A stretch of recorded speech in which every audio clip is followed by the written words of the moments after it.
कागज की कश्ती अब बहुत बना ली, चल अब एक बड़ा जहाज बनाते हैं। चिड़ियों की तरह डर डर कर नहीं जीना है, खुद को आज बास बनाते हैं। आपने देखा होगा पूरी दुनिया में पक्षियों की 10,000 से भी ज़्यादा प्रजातियां पाई जाती हैं। सभी के वही 2 पंख, वही 2 पंजे और एक गर्दन होती हैं। लेकिन इन्हीं में से एक ऐसा पक्षी है जिसकी एक अलग पहचान है, जो आसमान का सीना चीर के हज़ारों मीटर ऊपर 150 की रफ्तार से उड़ता है, जो खुद के वजन से कई गुना अधिक वजन के शिकार को अपने पंजों में दबोचकर उड़ जाता है और इसीलिए उसे पक्षियों का राजा कहा जाता है, जिसे हम बाज के नाम से जानते हैं। और एक बाज इतना ऊंचा मुकाम हासिल करता है अपनी ट्रेनिंग और अपने पुनर्जन्म की वजह से।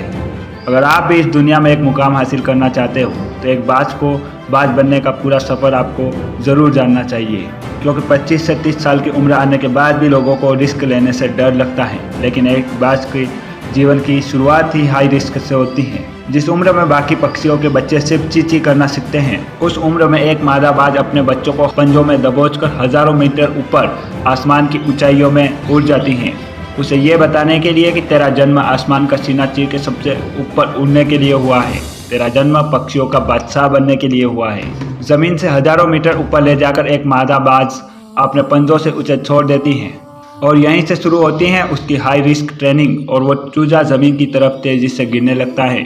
थोड़ा नीचे आता है, उसके पंख खुलने लगते हैं।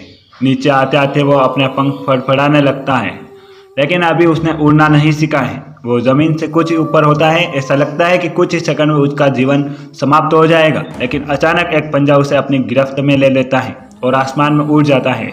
वो पंजा होता है उसकी माँ का, जो उसके पीछे उड़ रही थी। उसकी यह ट्रेनिंग तब तक चलती है जब तक वो उड़ना नहीं सीख जाता।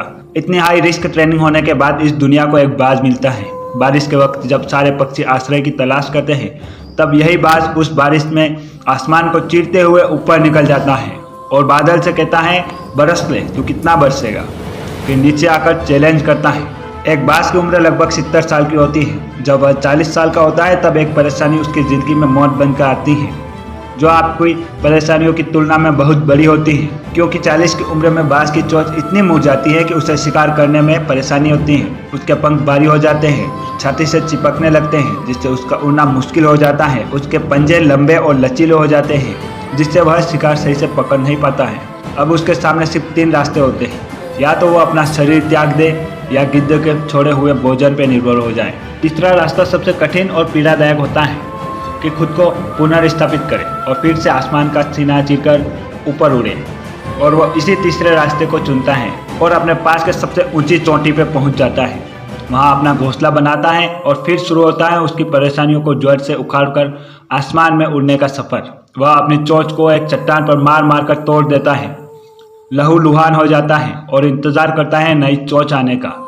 उसके बाद नई चोंच से अपने पंजों को काट देता है और फिर इंतज़ार करता है नए पंजों के उग आने का। उसके बाद वह अपने एक एक पंख को अपने शरीर से अलग करता है और फिर इंतज़ार करता है नए पंख के उग आने का। इस प्रक्रिया में उसे 5 महीने का समय लगता है। इन 5 महीनों की कड़ी तपस्या के बाद एक बाज का पुनर्जन्म होता है और वो फिर से तैयार हो जाता है आसमान का सीना चीरकर उड़ने के लिए। जो 3 रास्ते बाज के पास थे, ये वही रास्ते आपके पास भी होते हैं, लेकिन कुछ लोग पहले रास्ते को चुनते हैं और परेशानियों के तले दबकर सुसाइड कर लेते हैं।